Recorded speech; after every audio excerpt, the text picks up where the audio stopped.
Hello guys, welcome back to this channel. In today's video, I'm going to show you how to change time zone on Android mobile phone.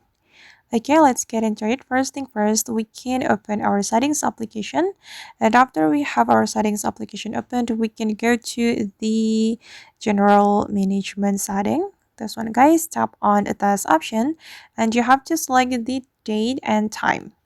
All right, and here as you can see guys, I'm using the automatic time zone. So I'm using the time zone provided by my mobile network, and if we want to change our time zone, we have to turn off this feature, this automatic time zone.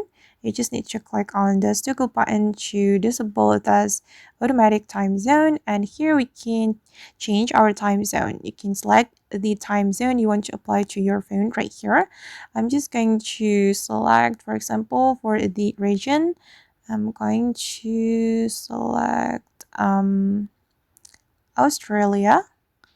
Okay, and for the time zone, I'm gonna go with Sydney.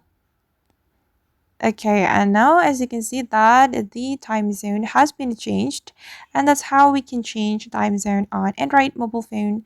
I hope this tutorial will be useful for you.